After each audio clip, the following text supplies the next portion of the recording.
নমস্কাৰ আপোনালোক সকলোকে মোৰ চেনেল নেভাৰ গিভ আপ এডুলৈ স্বাগতম জনাইছোঁ 2020 চনত যি সদ্য ঘোষিত হাইস্কুল টেটৰ ৰিজাল্ট দিয়া হৈছিল সেই উত্তীৰ্ণ ক্যান্ডিডেট সকলৰ বাবে এটা খুবেই ভাল খবৰ আহিছে আৰু সেই খবৰটো জনাবৰ বাবে এই ভিডিঅটো বনোৱা হৈছে অনুগ্ৰহ কৰি ভিডিঅটো শেষলৈকে চাব আৰু যদিহে বৰ্তমান আপুনি এই ভিডিঅটো নতুনকৈ চাই আছে তেনেহলে আপোনাক মই জনাই থব বিচাৰিছো যে মোৰ চেনেলটোৰ জৰিয়তে মই C TET Assam TET higher secondary TET আৰু অন্যান্য টেটৰ ভিডিঅ' কোৰ্স লেসনস দি থাকো সেই লেসনসমূহ ভালদৰে আপোনালোকে যদি চাই তেতিয়া সেইসমূহ পৰীক্ষাত আপোনালোকে ভাল ৰিজাল্ট কৰিব পাৰিব যিহেতু মই নিজে সেলফ ষ্টাডি কৰি পেলাই সেই পৰীক্ষাসমূহত ভাল ৰিজাল্ট ইতিমধ্যে কৰি থৈছো সেইদৰে মই সেই ভিডিঅ'সমূহ বনাইছো যাতে আপোনালোকে সেই ভিডিঅ'সমূহ চাই ভাল ৰিজাল্ট কৰিব পাৰে আৰু লগতে মোৰ চেনেলটো সাবস্ক্ৰাইব কৰিবলৈ একেবাৰে নাপাহৰিব নেভাৰ গিভ আপ এডু আৰু বেল আইকনটো প্ৰেছ কৰি দিব যাতে মই নতুন ভিডিঅ' লেসন এটা বনোৱাৰ লগে লগে আপোনালোকে আপোনালোকৰ মোবাইল স্ক্ৰিনত পাব পাৰে আৰু লগতে মই জনাই থব বিচাৰিছো টেটৰ লগতে মই অন্যান্য কম্পিটিটিভ এক্সাম যেনে এপিএসসি ইউপিএসসি আদিৰ বাবেও ভিডিঅ' কোৰ্স বনাও সেয়ে অনুগ্ৰহ কৰি মোৰ চেনেলটো আপোনালোকে সাবস্ক্ৰাইব কৰিব আৰু বেল আইকনটো প্ৰেছ কৰিবলৈ একেবাৰে নাপাহৰিব আহকচোন চাও ফ্ৰাইডে জুলাই 10 2020 অৰ্থাৎ শুক্ৰবাৰ 10 জুলাই 2020 তাৰিখত এখন প্ৰকাশ পাইছে আজি আসাম ট্ৰিবিউন কাকতত ইয়াতে দিয়া হৈছে In pursuance of North Kasa Hills Autonomous Council Haflong letter number AC/SIU/I/IS education/2017-118/322 অৰ্থাৎ ইনস্পেক্টৰ অফ স্কুল হাফলঙৰ ফালৰ পৰা এখন দিয়া হৈছে dated 1 July 2020 Applications are hereby invited in standard application form as published in Assam Gazette from intending and eligible candidates who are citizen of India for filling up the following various categories of vacant posts of assistant teachers in government and provincialized higher and high schools as mentioned below in scales of pay and other allowances as admissible under the rules as shown against the post. Eta yate dia hoise apnaloke physical form loi pela apply koribo lagibo আৰু standard গেজেটত publish হোৱা আপোনালোকে ফৰ্মত apply কৰিব লাগিব কি স্কুলৰ বাবে দিছে government and provincialise higher and high schools আৰু কি পোষ্টৰ বাবে এসিস্ট্যান্ট টিচাৰৰ বাবে দিয়া হৈছে কোড দিয়া হৈছে হাফলঙত এতিয়া এটা name of post science teacher pay Ben দিছে 14000 পৰা 49000 টকা লাগে আৰু গ্ৰেড পে 8700 টকা আৰু পোষ্টৰ সংখ্যা আছে 21টা Yet it is a BSc Royal from any recognized university with 50% marks and BT/BEd degree from any recognized by NCTE. Candidates must be TET qualified with 55 marks in each paper for candidates of reserved categories or minimum 60% in each papers for the candidates of general category. ইতিমধ্যে যিসকল ক্যান্ডিডেটে হাই school বা অন্যান্য TET সমূহ qualify কৰিছে য'ত দুইখন পেপাৰতে marks সমানে পাব লাগে তেওঁলোকে গম পাব যে ইচ পেপাৰত আপোনালোকে 55% মাৰ্কস পাব লাগিব যদি হে ৰিজাৰ্ভ ক্যাটেগৰী হয় আৰু জেনাৰেল ক্যাটেগৰীৰ বাবে 60% পাব লাগিব এজ লিমিট ইয়াত দিয়া হৈছে 38 ইয়াৰ্স কিন্তু 5 ইয়াৰ্স ৰিলেক্সেশন কাৰ বাবে দিয়া হৈছে schedule caste schedule tribes as per government norms science teacher বায়োলজিৰ বাবে দিয়া হৈছে বায়োলজি নাম্বাৰ অফ পোষ্ট আছে 13টা ইয়াতে বিচাৰা হৈছে BSc Biology from any recognized university 50% marks and BT/BEd degree from any institution recognized by NCT candidates must have TET qualification ekhini eketai bisara hoise aru age relaxation aru limit yat eke dhonore dia hoise do buli jehetu likhise kintu ekhine moi koi thobo bisarisi ate BSc Bio buli jehetu dise এতিয়া BSc Bio ক্ষেত্ৰত biochemistry আপোনালোকৰ হয়তো থাকিব লাগিব ইয়াতে সেই বস্তুটো বুজাইছে আৰু সেই তথ্যটো যদি আপোনালোকৰ থাকে তেনেহলে পোষ্টৰ বাবে আপোনালোকে নিশ্চয় এপ্লাই কৰিব পাৰিব Assamese language টিচাৰ সিনিয়ৰ বিচাৰা হৈছে 8 জন আৰু ইয়াতে দিছে BA BSc BCom from any recognized university with Assamese as one of the subjects with 50% marks এটো একে ধৰণৰ তথ্য ইয়াতে বিচাৰা হৈছে ইয়াতে দিছে Assamese languageৰ বাবে BA BSc BCom from any recognized university with Assamese as one of the subjects আপোনালোকে BA BSc BCom যিকোনো কৰা হলেই হ'ব আৰু অসমীয়া সাবজেক্টটো আপোনালোকৰ এটা সাবজেক্ট থাকিব লাগিব ডিগ্ৰী হেতু দিছে আৰু এজৰ ক্ষেত্ৰত তেওঁলোকে তথ্যটো একেটাই ৰাখিছে হিন্দী টিচাৰ সিনিয়ৰ বিচৰা হৈছে 4 জন আৰু লগতে মই জনাই দিছো যে অসমীয়া সাবজেক্টৰ টিচাৰ ভ্যাকেন্সি আছে 8 জন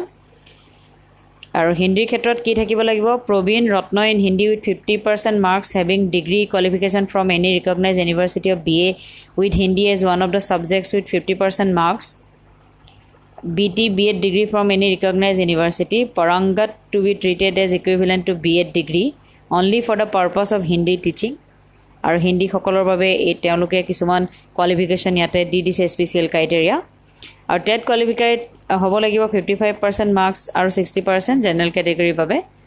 এজৰ ক্ষেত্ৰত তেওঁলোকে দিছে the maximum age limit of candidate as on 1/1/2020 1 জানুৱাৰী 2020 38 yearsতকৈ বেছি হ'ব নালাগিব আৰু 5 বছৰ ৰিলেক্সেশন দিয়া হ'ব SC ST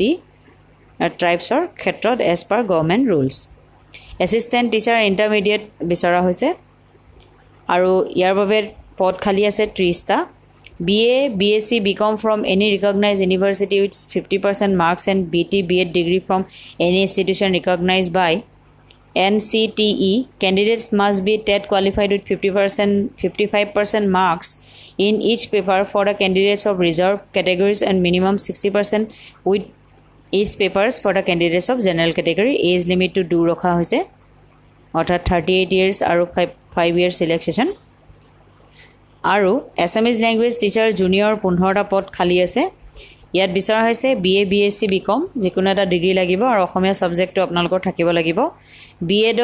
বা BT ত আপোনালোকৰ 50% মাৰ্ক লাগিব টেট কোৱালিফাইড হ'ব লাগিব আৰু এজৰ ক্ষেত্ৰত একেটাই ৰিলেক্সেশন তেওঁলোকে ৰাখিছে হিন্দী টিচাৰ জুনিয়ৰ ক্ষেত্ৰত পদ খালি আছে 12টা আৰু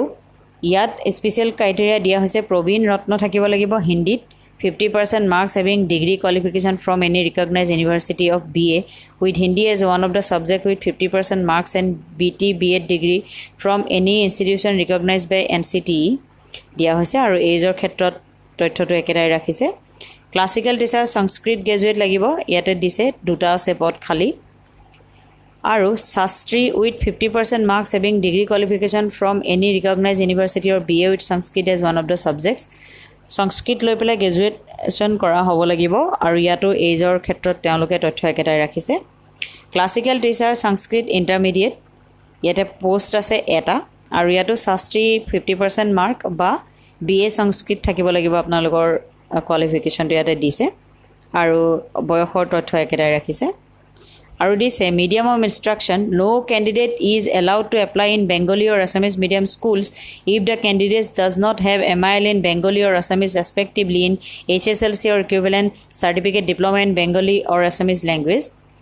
ইয়াতে জনাইছে এটা খুব গুৰুত্বপূৰ্ণ কথা যে আপোনালোকে HSLC অৰ্থাৎ 10th লেভেলত যদি আপোনালোকে বেংগলী বা অসমীয়া সাবজেক্ট আপোনালোকৰ MIL হিচাপে নাছিলে তেনেহলে আপোনালোকে বেংগলী বা অসমীয়া স্কুলত এপ্লাই কৰিব নোৱাৰিব After scrutiny of applications, candidate will be called for verification of their testimonials, which will be intimated to them in due course of time, and the select list will be prepared on the basis of marks secured by the candidates in the following examination. Keneke scrutiny koribo aru list banabo yate dise teoloke HSLC aru HSSLC orthat metric aru higher secondary mark, BA BSc BCom or mark, B.Ed aru BT examination or mark aru TET qualification or mark yate dhara hobo. There will be Viva voice for candidates and apart from the marks given in Viva voice, additional marks will be given to the candidates having the following. ইয়াতে তেওঁলোকে দিছে যে Viva voice অৰ্থাৎ তেওঁলোকে মৌখিক পৰীক্ষা অনুষ্ঠিত কৰিব যেহেতু ইয়াতে সিলেকশন টেষ্টৰ কথা একো মেনশন কৰা নাই অলৰেডি আপোনালোকে টেট কোৱালিফিকেশন থকাৰ বাবে কিন্তু যদি তলৰ কোৱালিফিকেশনখিনি আপোনালোকৰ আছে আপোনালোকে এডিশনাল নম্বৰ পাব হেতু দিছে আপোনালোকৰ NCC B বা C সাৰ্টিফিকেট থাকে যদি আপোনালোকে অসমক national level of cover represent কৰিছে স্পৰ্টছত fine arts cultural activity state or officially at national level যদি থাকে local candidates will be given preference দিয়া হ'ব আৰু স্থানীয় বাসিন্দাসকলক প্ৰেফাৰেন্স দিয়া হ'ব এপ্লাই কৰাৰ বাবে ইয়াতে দিছে কেনেকৈ কৰিব লাগিব the candidates should apply in duly filled up prescribed form of application along with all self attested certificate লৈ এপ্লাই কৰিবলৈ দিছে testimonials and NC Hills Autonomous Council court fee 10 টকা বনাবলৈ দিছে to the office of the undersigned or before 27 July 2020 27 July ভিতৰত গৈ পাব লাগিব in service candidates should apply through proper channel along with NOC from their employer otherwise their application shall be rejected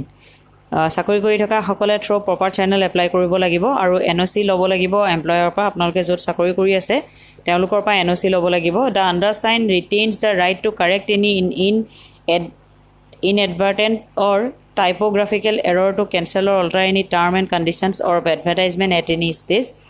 যদি কিবা ধৰণৰ খালখলনি কৰিব লগিয়া হয় তেনেহলে কৰিব পৰা যাব ইনস্পেক্টৰ অফ স্কুলৰ ডিমা হাছাও হাফলঙৰ ফালৰ পৰা canvassing in any form will be disqualified on the part of the candidates যদি কোনো ধৰণৰ আপোনালোকে another means লব বিচাৰে চাকৰিটো পাবৰ বাবে তেনেহলে আপোনালোকৰ candidates are disqualify কৰি দিয়া হ'ব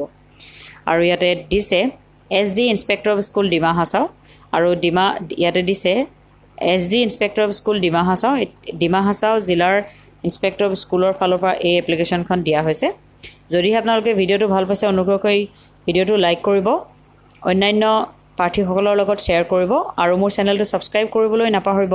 মোৰ চেনেলটোৰ নাম হৈছে নেভাৰ গিভ আপ এডু আৰু বেল আইকনটো প্ৰেছ কৰি দিব ধন্যবাদ